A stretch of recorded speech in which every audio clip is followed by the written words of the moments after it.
Good evening, good evening. Good evening to you, brothers and sisters, friends, well-wishers, everyone. As always, I welcome you to this evening's Bible class program. We have been looking at wisdom in different relationship areas. We want to examine the second part of wisdom regarding marriage this evening, because the subject is so important. We need to seek as much information as possible so as to better equip us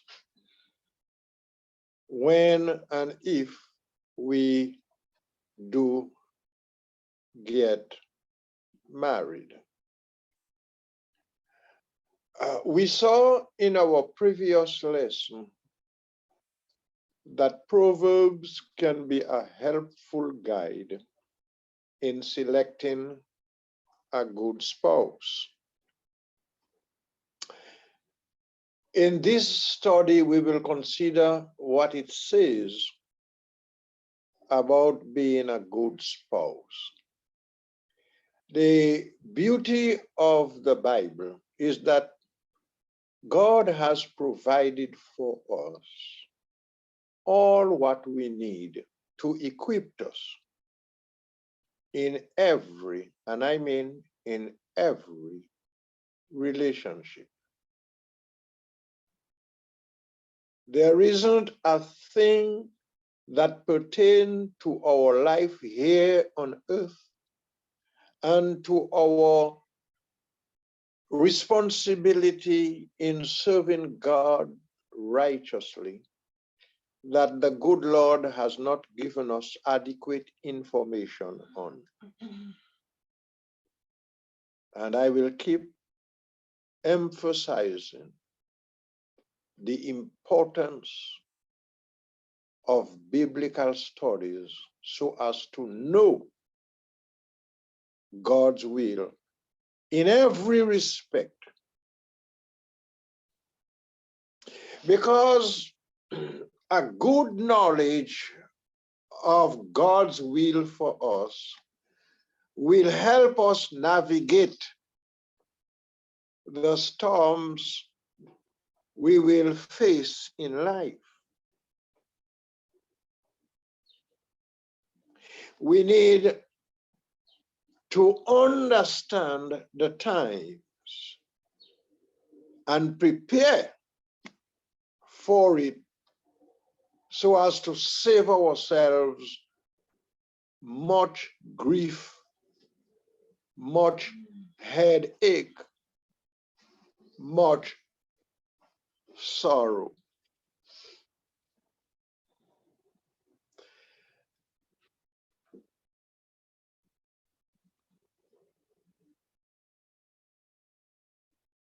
The importance of this subject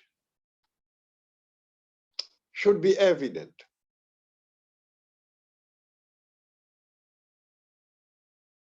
Happiness in this life can be greatly affected by how successful we are in marriage. Even our usefulness to the Lord is affected by the relationship between husbands and wives.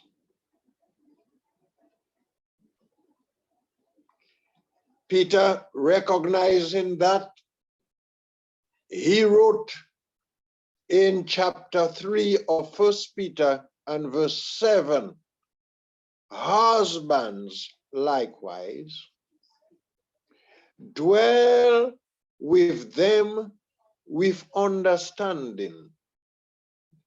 Take that, brothers and sisters, that's important. Dwell with them with understanding, giving honor to the wife as to the weaker vessel, and as being heirs together of the grace of life, that your prayers may not be hindered.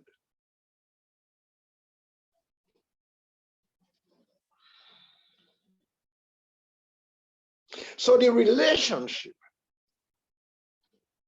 between husbands and wives can either bring great joy and happiness, or it can be a disaster.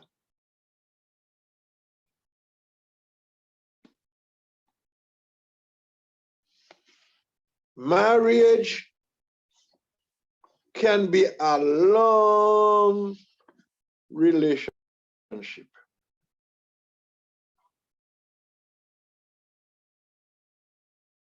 Some do not last very long for various reasons. But if God permit long life, and if you get married at an early age, it can be a long, may I put another long relationship.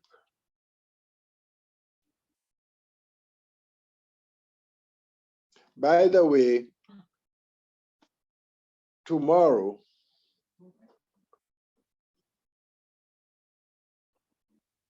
will be our 49 years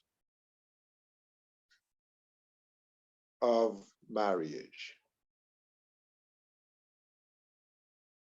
So if you have your gifts, send them early. Time running fast. But there are those who've been married for 60, 70, and even up to 80 years.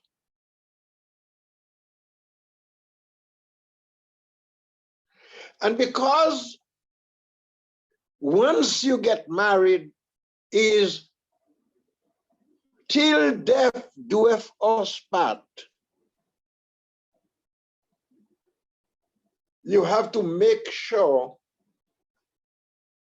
you make the right choice, the right decision. You have to make sure you know what you are looking for in a man and in a woman. Fortunate for you and me, God tells us who to look for or what qualities to look for.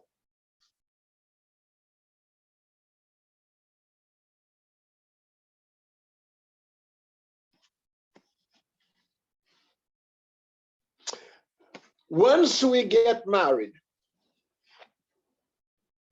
I want to emphasize this point. Marriage is not going to work on its own. Just like the Bible said, work out your own salvation with fear and trembling.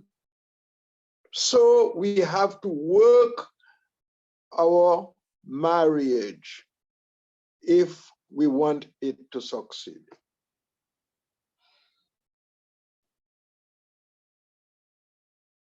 That's what Peter was talking about in this passage we just quoted. Dwell with them with understanding, giving honor to the wife as to the weaker vessel.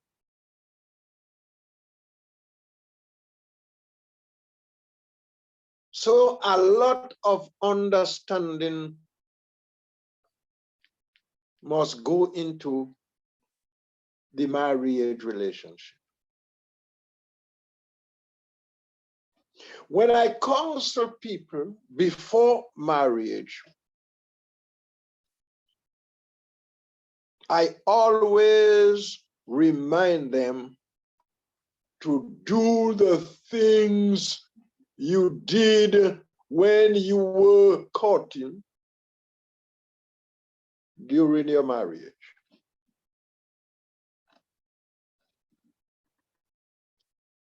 We seem to forget the many charming, loving things we used to do while we were chasing the love of our lives. And then after we get married, we said, well, oh, I've got you. I don't need to do anything else. I'm done. No, for marriage to succeed, we need to continue doing all the loving, good things we did before marriage.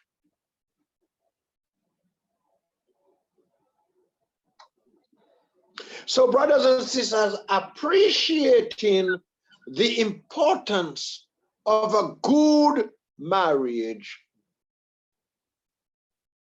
let's begin with that beautiful passage in Proverbs chapter 31, where wisdom outlines to us the qualities we must look for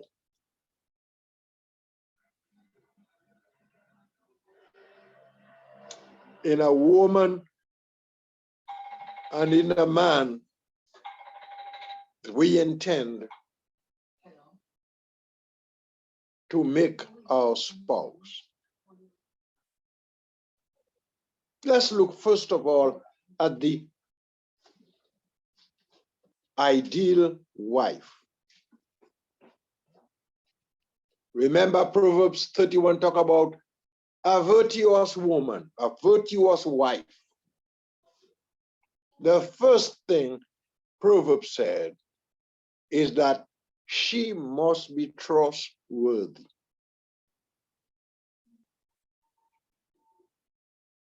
She must be trustworthy.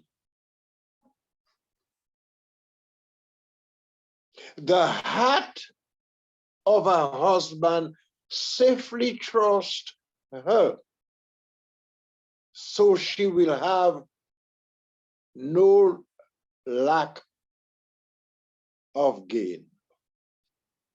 So he will have no lack of gain.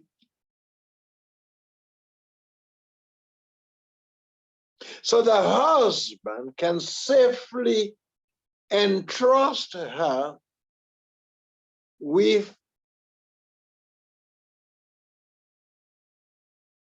his income, with his possession.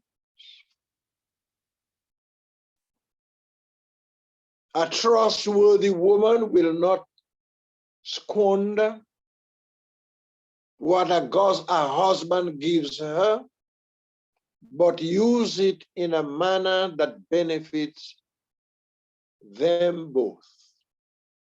And of course, children, if they are blessed by God to have, of course. Trust.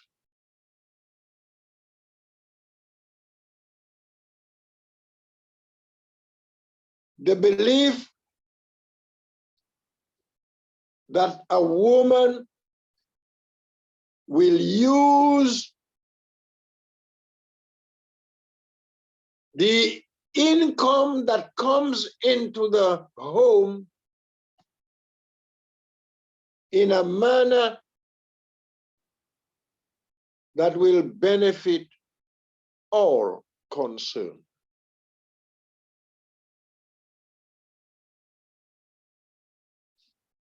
because she knows what is needed. She knows what is important.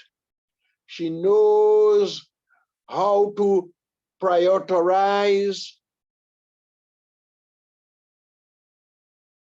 And so we must look for that kind of quality in a woman.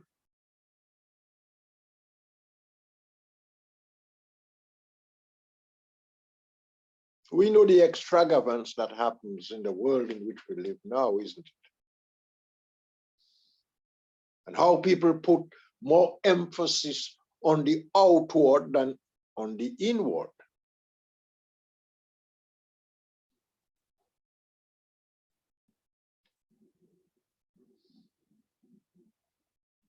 In our study last week, we noticed that beauty is vain.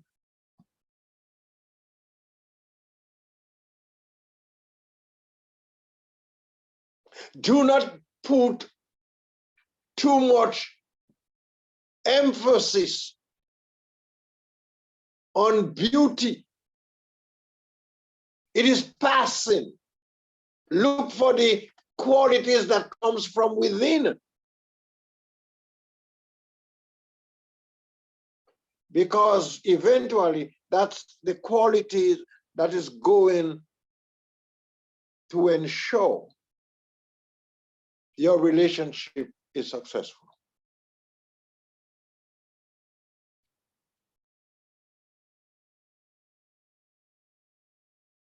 Solomon said she must also be filled with an enduring love.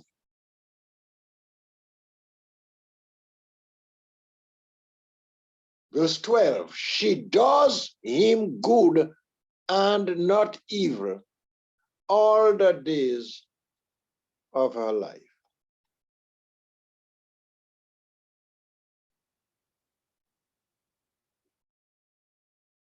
Her attention, she concentrates on pleasing her husband, on making him happy.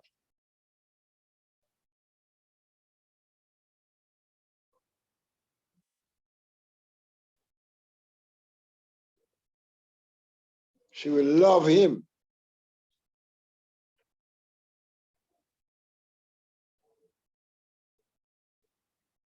Solomon said she is devoted to doing her husband good all her life, just as she vowed in the wedding ceremony. For richer, for poorer, for better or for worse, in sickness and in health.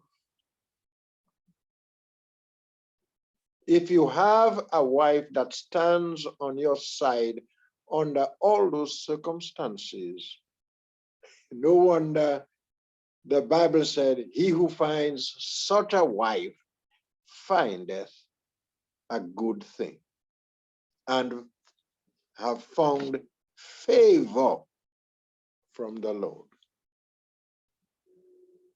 Because you need someone like that to stand with you, to be on your side, to ensure that you live a fulfilled life.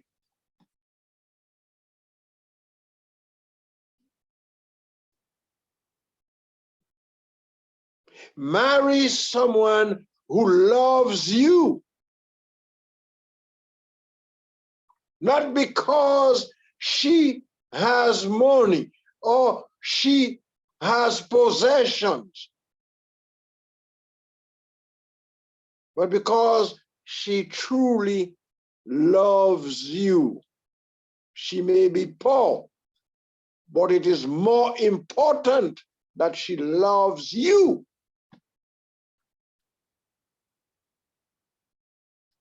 You know the qualities of love, 1 Corinthians chapter 13. That's the qualities we need in our relationship, our marriage relationship.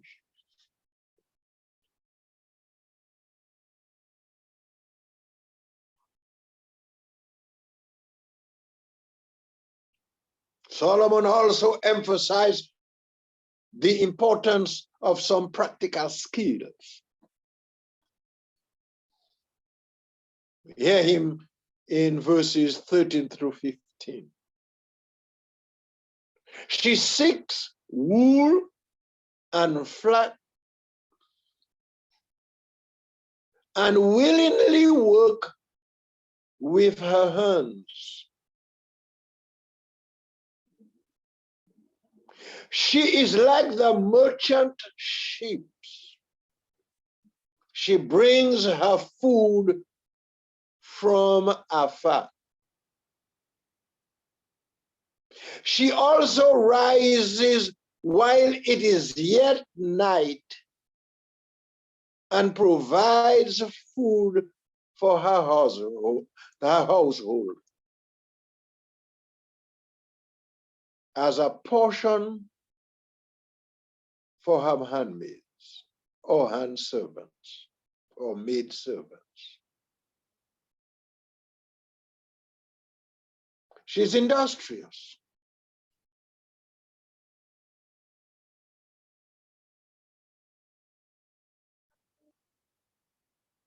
I don't know if you brothers who are married have noted that most of the work in a marriage relationship is usually performed by the wife.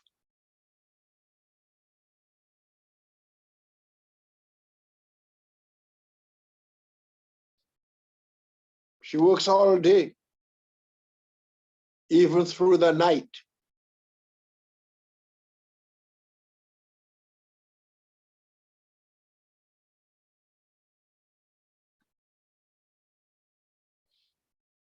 Some engage in sewing, of course, cooking, keeping the house tidy, many other work a wife will engage in.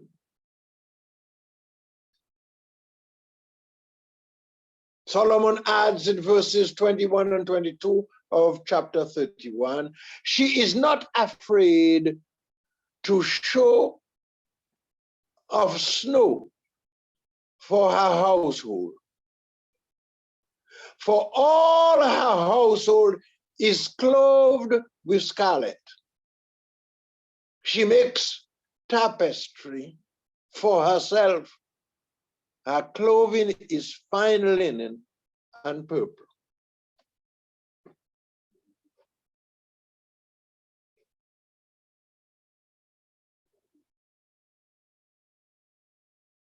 She's a worker, an industrious woman. She's prepared to do what it takes to make sure that there is provision in her house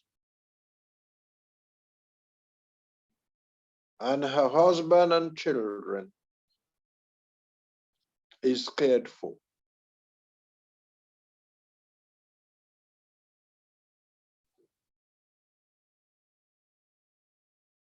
Notice what Solomon adds in verse 16. She considers a field and buys it. From her profits, she plants a vineyard.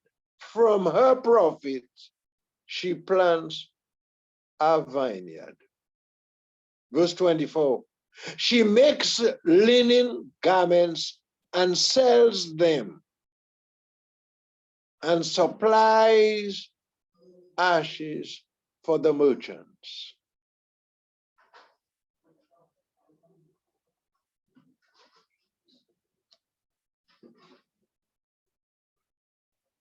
This is a woman who doesn't just depend on her husband to bring bread.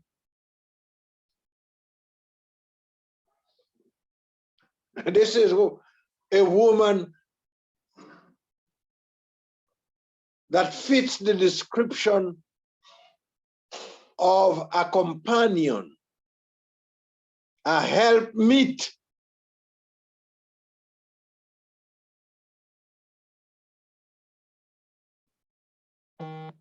It is a woman who will do what it takes to make sure that the relationship is the best.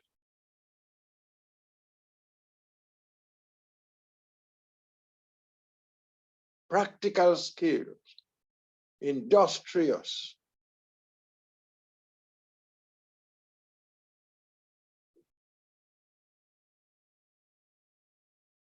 She do what it takes to help her husband in his responsibility.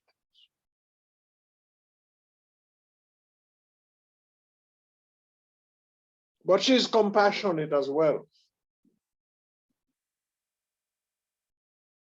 She works hard to take care of her family, but whatever she makes or whatever she possesses, she shares with those who are in need.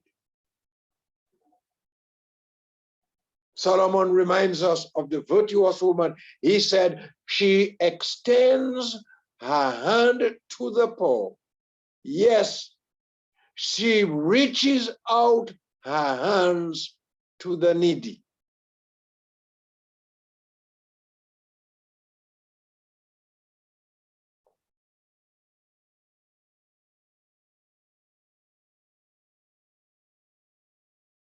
Thank God I have been in the company of many such women, wives, who are industrious, who have skills, who are compassionate.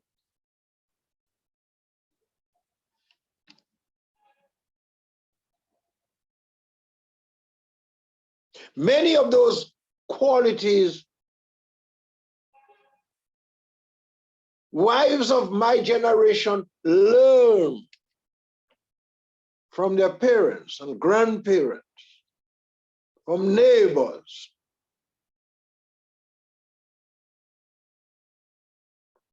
But brothers and sisters, the world is changing. The world is changing. And the values back then seems to be changing with it, isn't it?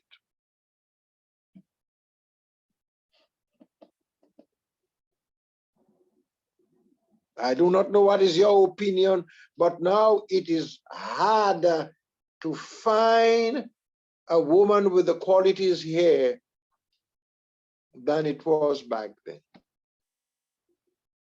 That's my humble opinion.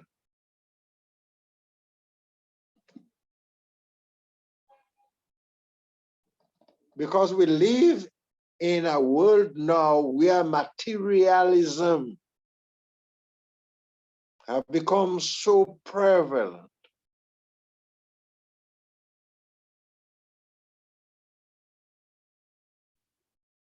The natural has taken or is taking over the spiritual. The carnal is now reigning.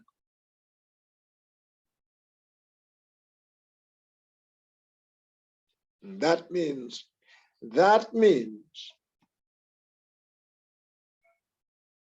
we have to make sure we look for the best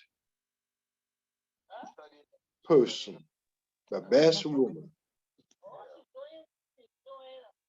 to be a wife.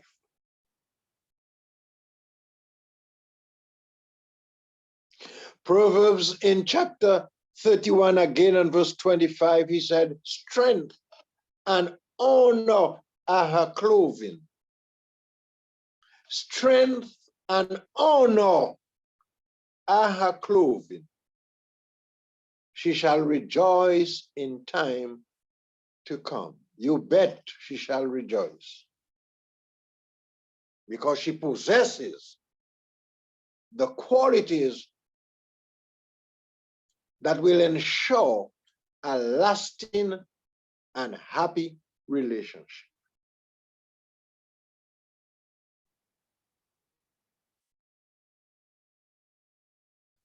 Character matters. Thank God she has developed a strong one.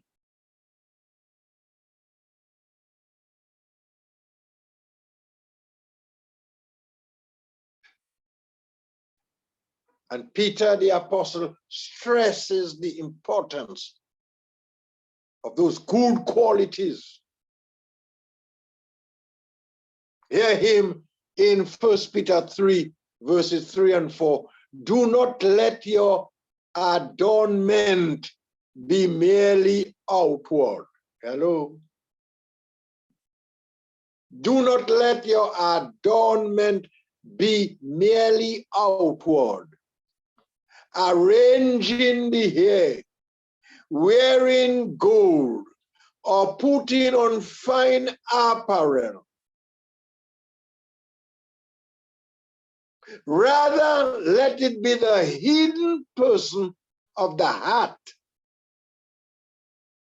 with the incorruptible beauty of a gentle and quiet spirit, which is very precious in the sight of God.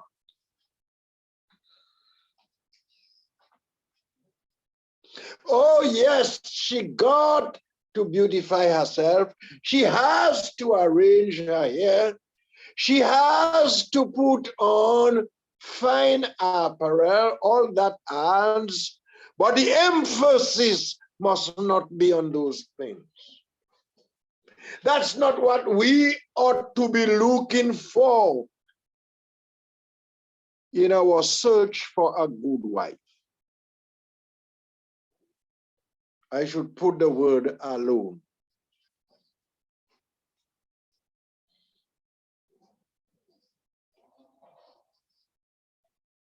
Samuel, Samuel, the Lord looketh on the heart.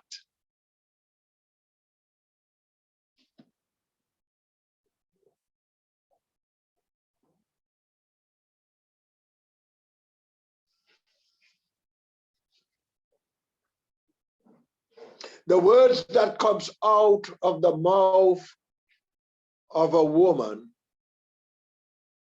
will tell you what kind of woman she is.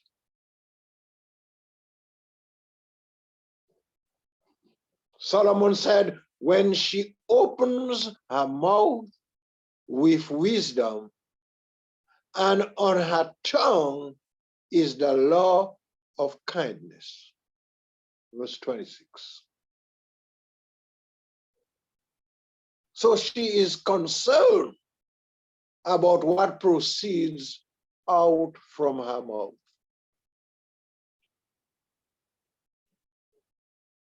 And that is important. You know that Scripture talks about it all over.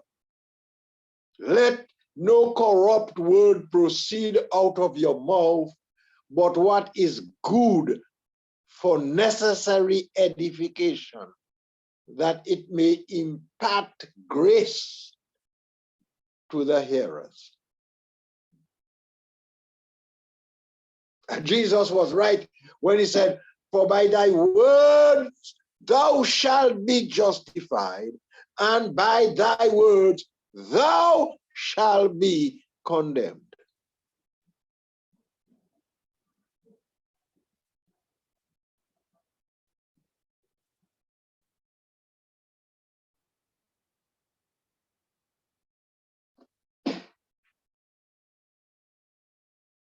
A good wife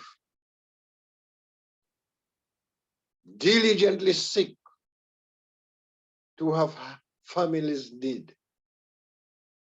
She wants to make sure her family is taken care of.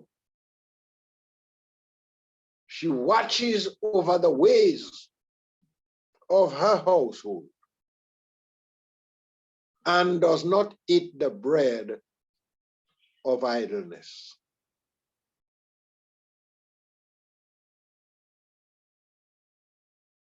So she will make whatever preparation that is necessary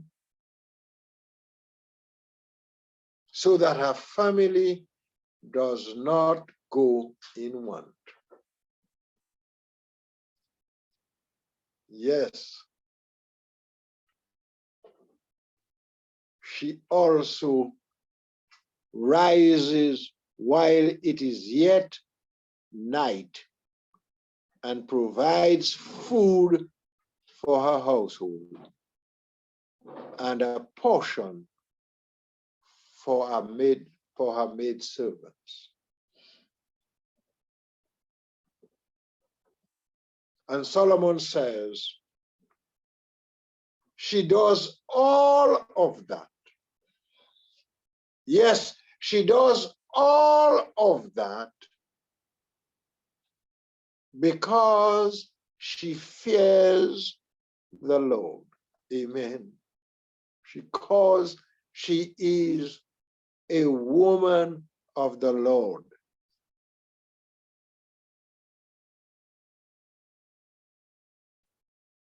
Many daughters have done well, but you excel them all. You've done better than all of them. Charm is deceitful and beauty is passing, but a woman who fears the Lord, she shall be praised.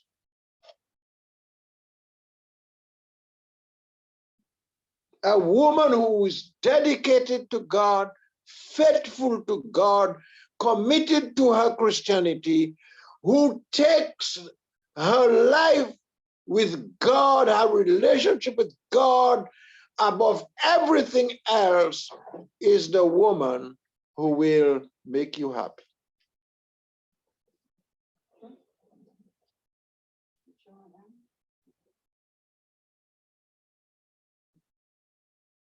That's the woman Solomon called a virtuous woman.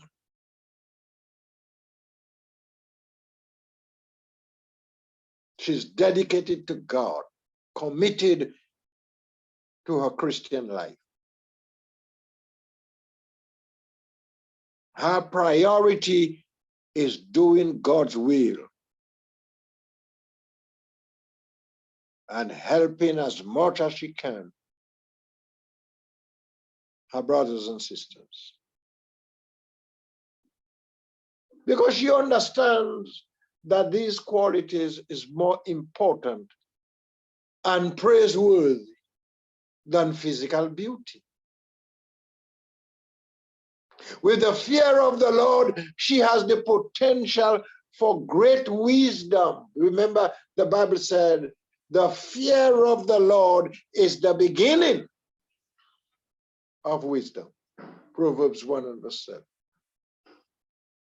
Such are the qualities of a good spouse, a good wife.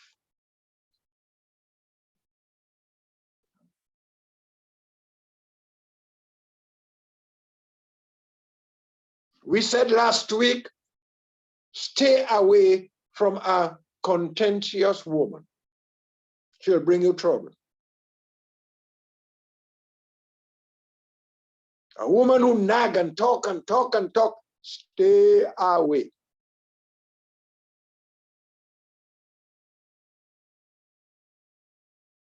Stay away from a hateful woman. Here is what Solomon says in chapter 30, 21-23. For three things the earth is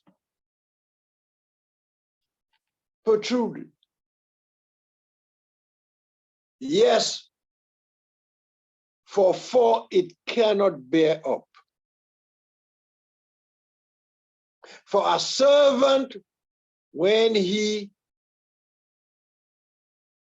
reigns, a fool when he is filled with food, a hateful woman when she is married, and a maid servant who succeeds her mistress.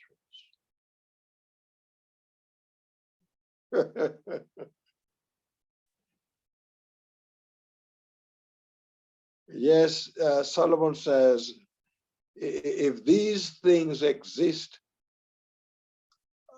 in your house or around you, in your relationships, you're in trouble. You are in trouble.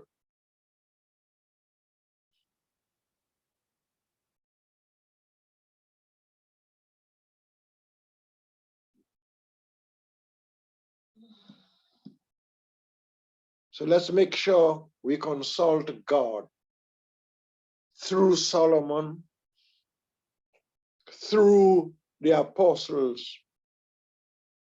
In other words, let's make sure we familiarize ourselves with God's teaching in our search for a good woman to be our wife.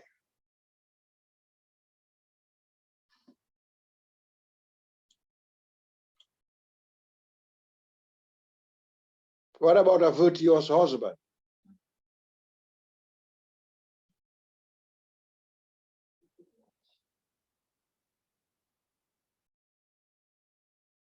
You know, someone asked, where is the passage describing the virtuous man?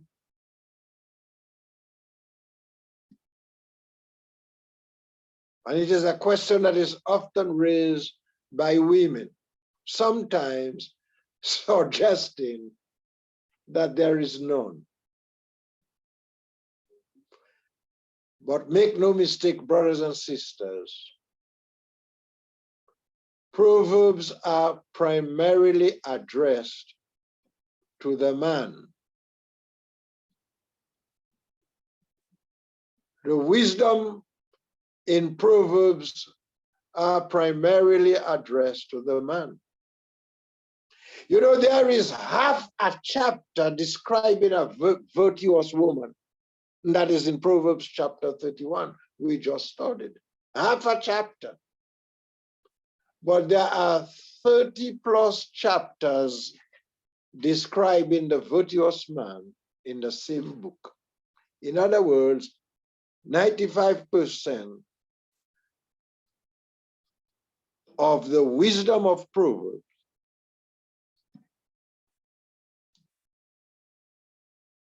are addressed to the man.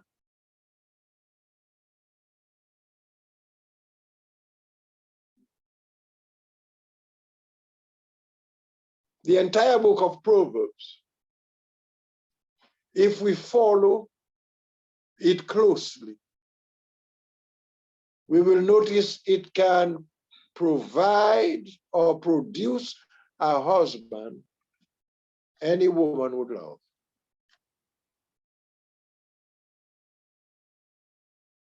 So, how can we find the ideal husband?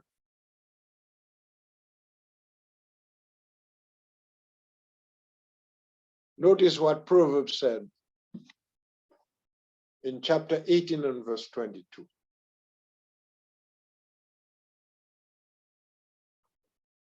The first thing, he who finds a wife finds a good thing and obtain favor from the Lord. Then verse 14 of chapter 19 said, houses and riches are an inheritance from fathers, but a prudent wife is from the Lord.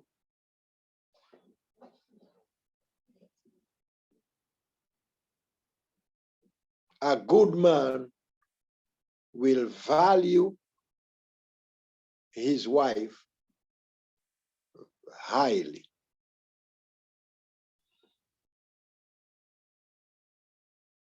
Because if he is wise, he will realize that she is a gift from God.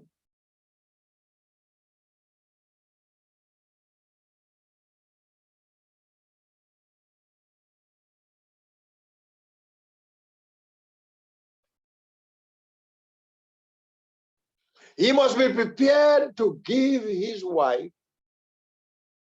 her dues.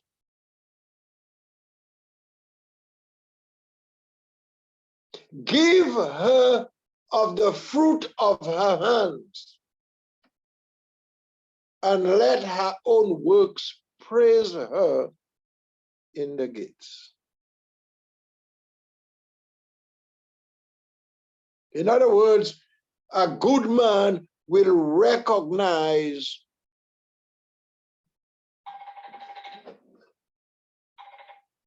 the qualities and the inward beauty of his wife.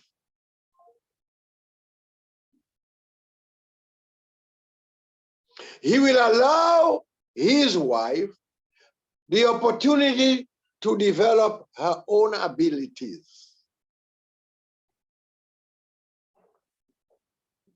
He will let her reap the benefits of her own labors.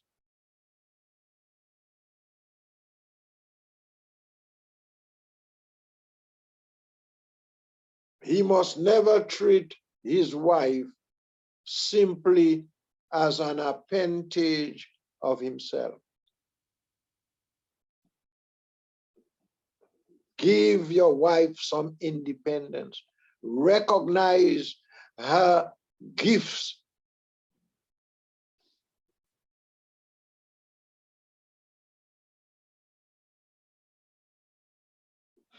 Let her use her ability for the good of the relationship.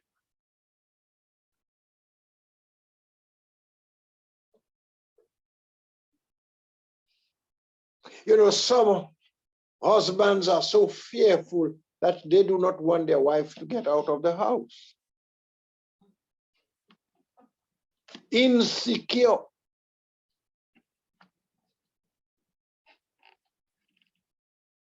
Sometimes it's because they themselves know that their behavior and action is not very commendable.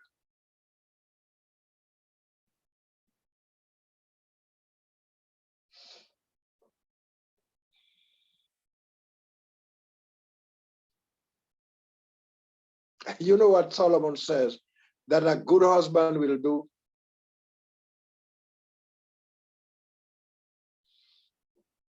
He will praise his wife. Many daughters have done well, but you excel them all.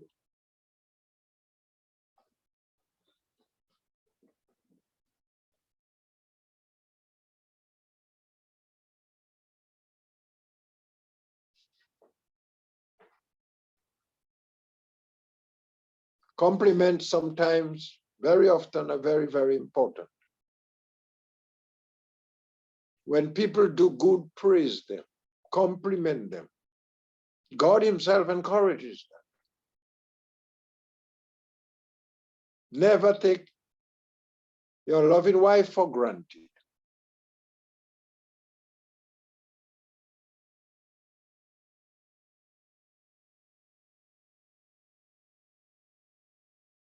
Solomon advised that we make sure we trust our wives. The heart of her husband safely trusts her, so he will have no lack of gain. He must demonstrate a willingness to trust her. In such areas as her intelligence, her faithfulness, her ability,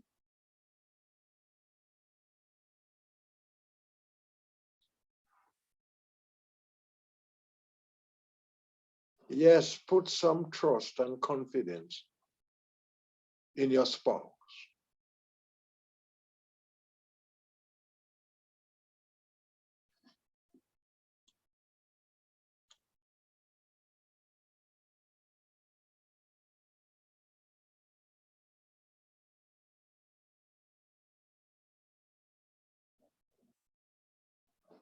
So Proverbs can help us.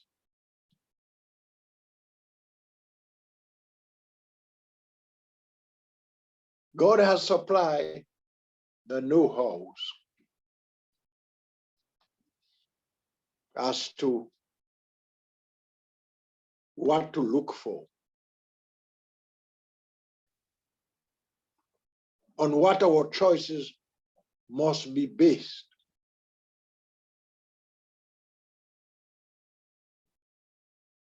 There are many, many good, loving women out there who will make good wives.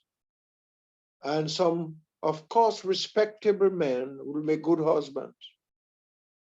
But we must look for the qualities that God described through Solomon that will make us good spouses.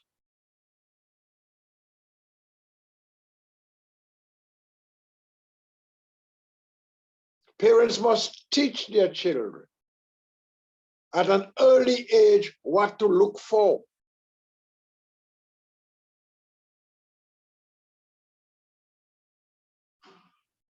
Because the marriage relationship can either make us or break us.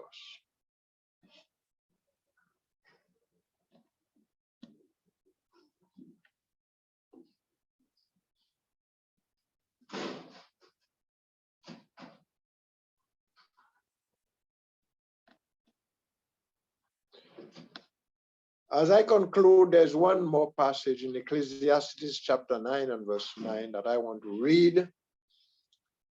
Solomon again says, live joyfully with the wife whom you love all the days of your vain life, which he has given you under the sun. All your days of vanity, for that is your portion in life, and in the labor which you perform under the sun. Live joyfully. You better pray to Almighty God and follow God's direction in choosing a woman to be your spouse or a man to be your husband.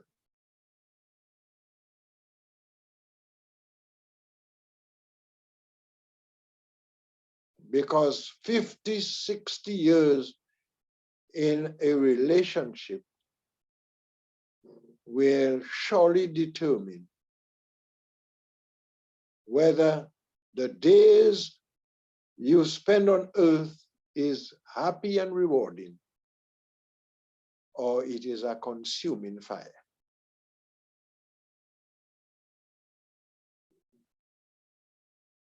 Let us seek wisdom from God and from those you know that have lived good lives to help and advise you in the pursuit of a companion. God bless you, and I hope I have helped in some way. Just reminding you, just further exposing you to what the good Lord said on the subject of marriage relationship. Brother Lenny.